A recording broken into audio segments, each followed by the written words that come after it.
Bersama-sama di sini. Nah, kali ini kita akan mereview Road to Love Tale. Nah, mari tanpa basa-basi lagi, kita langsung saja. Wadaw. Closed doors, I'm a fool for your love.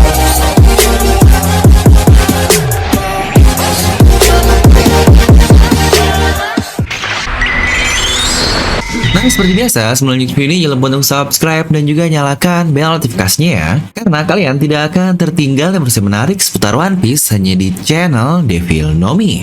Terpastikan sebelum kalian komen atau cuma baca dulu doang, kalian tonton video sampai habis, jadi tidak ada informasi yang miss dan juga yang setengah-setengah. Kita akan bahas atau mereview Road to Love Tale seperti yang sudah banyak sekali di request oleh kalian semua. Bang, bahas dong Road to Love Tale-nya Oda yang saat video ini dibuat, kita sudah masuk di volume 4 yang terbaru, yang memang rencana dari pihak staff One Piece membuat Road to Love Tale ini untuk mengisi kekosongannya saat hiatus 1 bulan dari akhir bulan Juni lalu. Lalu, untuk masalah rilis, seharusnya minggu depan pun di Senin atau Selasa, kita sudah mendapatkan spoiler dari chapter 1054. Yang kita sudah tahu untuk rilis legalnya tanggal 24 Juli nanti, jadi pasti dong spoilernya sudah rilis di Senin atau Selasa sebelumnya seperti biasa. Nah, jadi apa sih sebenarnya Road to Love Tale ini? Mungkin singkatnya itu adalah semacam beberapa rangkuman yang berisi hal-hal yang terjadi dengan bermacam-macam referensi yang ada. Plus ada juga di sini menambahkan sketsa-sketsa dari tiap karakter dengan referensinya tersebut. Seperti contohnya, awalnya mode hybrid dari Kaido ingin seperti apa, atau dulu Yamato-nya ingin dibuat seperti apa, semuanya ada di Road to Love Tale ini. Atau yang terbaru seperti bounty-bounty dari tiap karakter yang bahkan diurutkan di volume 4 yang terbaru. Biar nggak kepanjangan saya ngomong Road to Love Tale di Road to aja ya.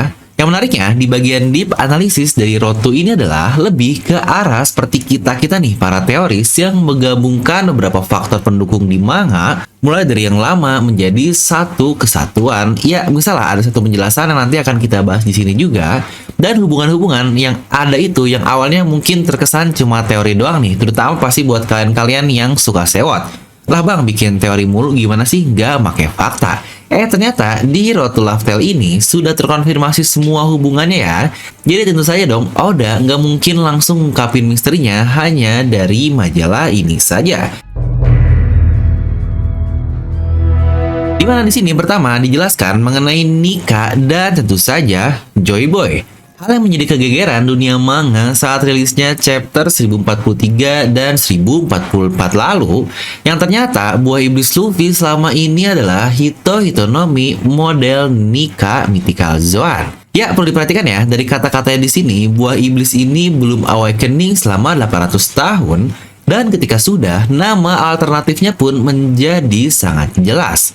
Benar, jadi salah yang berkata jika Luffy memakan 2 buah iblis, tapi dia ini hanyalah punya 2 sebutan alternatif nama buahnya saja. Yang sebenarnya ini pula sudah dikatakan oleh Goroseko, tapi masih banyak banget yang salah tangkap terkait nama dari buah iblis ini sendiri. Jadi nama aslinya adalah Hitonomi. Tapi karena selama itu tidak ada yang bisa mengawakeningkan, bayangkan nih 800 tahun itu benar-benar mengubah segala hal, kebiasaan atau apapun itu seperti di dunia kita lah. Bahkan 1 abad aja sudah mengubah kultur, apalagi ini 800 tahun. Makanya Luffy hanya dikenal sebagai pengguna Gomu-Gomu saja.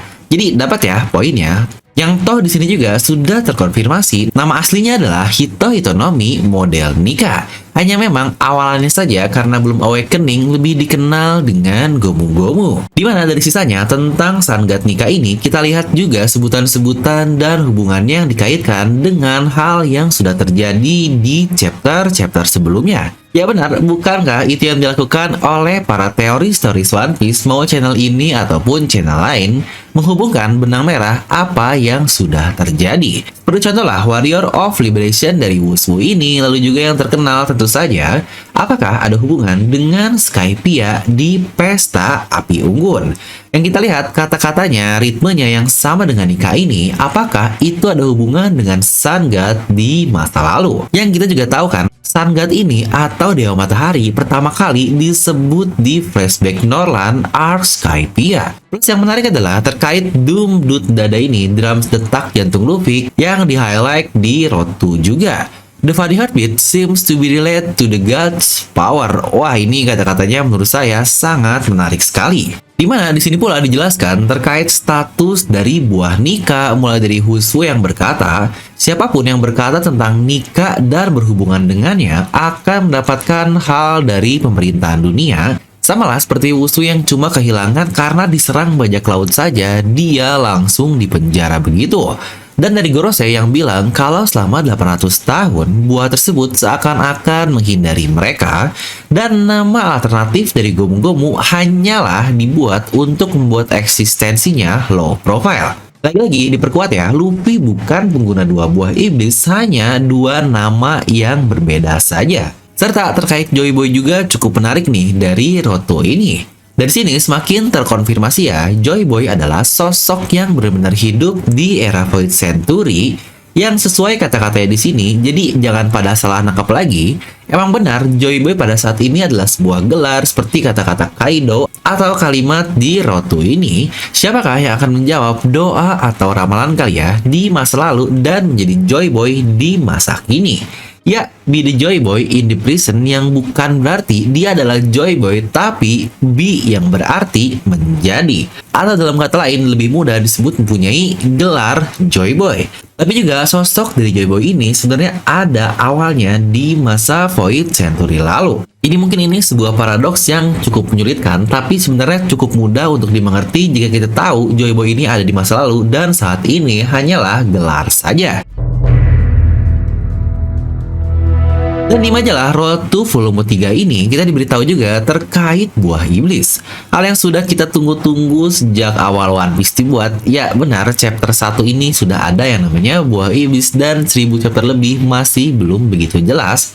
Tapi setidaknya di sini ya lebih ke kasar atau kulitnya saja sih. Seperti akhirnya terkonfirmasi yang sudah sering dikatakan terkait buah iblis Paramecia. Dibagi menjadi 3 klasifikasi untuk manusia dengan kemampuan super ini. Yang tiganya juga seperti yang sudah sering saya klasifikasikan. Pertama, mengubah materi atau sifat dari tubuh pengguna. Lalu yang kedua, memanipulasi sesuatu. Dan 3, memproduksi sesuatu. Ya, dimana bentukan-bentukan lain yang lebih luas pun semuanya masuk ke klasifikasi dari tipe Paramecia ini. Mungkin ada yang nanya, lah bang, kok itu Luffy Gomu-Gomu ada di sini juga kan namanya aslinya Hito-Hito dan masuk Zoan? Benar sekali lagi, itu doktrin yang sudah terjadi selama 800 tahun lamanya, makanya dia tetap masuk ke list dari buah iblis Paramecia. Yang sebelumnya juga sudah dikasih tahu kan, hanya setelah Awakening lah akhirnya namanya menjadi jelas dan masuk ke klasifikasi baru. Ya contoh lah kalau kalian baca buku sejarah yang udah lama banget beratus-ratus tahun yang lalu, dan kenyataan mungkin baru terungkap dekat-dekat ini, apakah akhirnya sejarah lama itu bakal benar-benar dihilangkan dan murni diganti baru? Kemungkinan besar tidak akan seperti itu, hanyalah direvisi saja. Dan mungkin sedikit pengertian ya tentang klasifikasi Paramecia ini, di mana yang pertama, mengubah materi tubuh ini jelas lah ya, seperti Luffy atau Dust Bones, tubuh mereka berubah dari materi buah iblis Zoanya tersebut, di mana contohnya Dust Bones dia menjadi pedang. Tapi dia tidak bisa memanipulasi pedang yang ada, atau tidak bisa juga menciptakan pedang dari ketiadaan. Lalu untuk yang tipe kedua, yaitu tipe Produce, ini banyak banget lah ya, contohnya seperti Doflamingo atau Mr. 3, di mana mereka dapat menciptakan lilin atau benang, tapi tubuh utama mereka benar-benar tubuh manusia biasa, plus tidak bisa mengontrol benang atau lilin yang ada di sekitar mereka juga. Yang terakhir adalah tipe manipulasi, dan ini nih menurut saya yang paling menarik. Contohnya adalah Pika atau Moria, di mana mereka dapat memanipulasi bayangan atau tanah di sekitarnya seperti Pika, tapi tubuh aslinya tetap tubuh manusia biasa, bukan bayangan atau bukan tanah. Dan dia juga tidak bisa menciptakan bayangan atau tanah juga sesuai dengan namanya ya. Dia hanya bisa memanipulasi, dan untuk list-list semuanya bisa kalian lihat sendirilah di majalahnya karena sangat banyak sekali. Dan tambahan untuk Awakening yang Paramecia ada dua macam yang berbeda, tapi intinya sama, yaitu mempengaruhi environment atau lingkungan di sekitarnya. Seperti Paramecia Produce dari Doflamingo, dia dapat mengubah sekitarnya menjadi benang yang karena ya dia ini kan produce atau menciptakan benang. Lalu untuk Kit juga yang masuk ke klasifikasi Paramecia Manipulate atau manipulasi, dia dapat mengubah daerah sekitarnya menjadi magnet seperti contohnya saat dia membuat tubuh Big Mom menjadi medan magnet. Lanjut untuk buah iblis selanjutnya, yaitu dari klasifikasi Logia yang kata-katanya saja sudah jelas ya, langsung diberikan tubuh fluida dengan sifat dari fenomena alami. Ya ingat ya, fluida bukan hanya air ya kawan-kawanku. Dikatakan di sini Logia dapat membuat usernya berbuat sangat-sangat bebas sekali dan batasannya hanyalah tubuh asli dari manusianya saja yang ini sebenarnya sudah sangat gila banget. Semua serangan fisik bakal tidak berguna di hadapan Logia yang berarti harus di-counter dengan kelemahan dari elemennya atau haki. Ya ini sebenarnya sudah jadi pengetahuan umum lah ya buat kita semua. Lanjut adalah buah iblis Zoan. Satu kata kunci yang bisa kita dapatkan di sini adalah mereka bisa memilih untuk berubah ke mode apapun, hybrid, manusia, dan binatang. Ya, yang berarti sebenarnya tidak ada tenaga khusus atau tenaga tambahan ketika user Zoan berubah ke mode hybrid. Ini sudah sangat clear sekali ya, karena banyak banget yang masih mengira, terutama dulu nih, kenapa Kaido kok nggak masuk-masuk ke mode hybrid ya? Apa mungkin karena memakan banyak tenaga atau apapun itu? Itu jelas tidak ya, dia bebas berubah ke mode apapun, manusia, mau Zoan, atau hybridnya. Oh iya, satu juga nih yang masih mencurigakan dari mode Zoan ini adalah, yaitu list dari nama-nama pemakan Zoan, di mana hanya Chopper lah pengguna Hito-Hito atau human-human yang belum punya modelnya apa. Dimana untuk yang lain yang tanpa model mungkin tipe-tipe yang jarang dan unik sekali seperti Mol-Mol, Egg-Egg, Horse-Horse, dan Turtle-Turtle. Dimana saya pernah membuat teori sih jika Chopper juga jangan-jangan masuk ke Mythical Zoan. Lanjut untuk Ancient Zoan sendiri sudah dikatakan jika spesial kelas ini memiliki ketahanan tubuh yang sangat tidak normal. Seperti yang kita lihat lah ya, dia seperti apa. Dan yang terakhir yaitu Mythical Zoan. Ya, seperti ucapan yang sering saya bilang, dia adalah Zoan rasa Paramecia. Yang ternyata di sini pun Oda menggunakan kata-kata yang sama. Dia adalah buah iblis yang sangat langka yang membuat usernya memberikan kemampuan unik layaknya Paramecia. Yang sama persis kan kata-katanya. Contoh jelas aja lah ya, Marco, dia ini pemakan Phoenix tapi dapat kemampuan Paramecianya yaitu penyembuh. Dan di sini pula kita diberitahu beberapa hal menarik seperti Zoan Awakening yang awalnya kita tahu itu dari Impel Down di kata-kata Crocodile. Di mana user dari Zoan Awakening memiliki transformasi yang baru. Dan dikatakan tubuh user akan semakin kuat, tapi personalitinya atau kepribadiannya akan cukup berbeda. Bukankah itu cocok sekali dengan Luffy di Nikanya? Atau sebenarnya Kaido di mode hybrid versi 2 yang pernah saya bahas di Breakdown? Plus ini juga ada hubungan dari kata-kata Gorosei bahwa pengguna Zoan memiliki tekadnya sendiri kan? Makanya saat ini Zoan bisa dimasukkan ke berbagai senjata. Jadi mungkin kasarnya dapat kita bilang mereka punya kepribadiannya sendiri.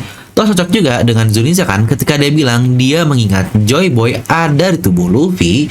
Karena itu mungkin adalah will atau tekad dari buah iblis Hito-Hitonomi model Mythical Zoan Nika. Nah jadi itulah untuk Road to Love Tale volume 3 bagian deep analisis dan datanya. Selanjutnya kita bakal bahas bagian sketsa di video berbeda ya, karena itu juga banyak hal menarik yang bisa kita bahas.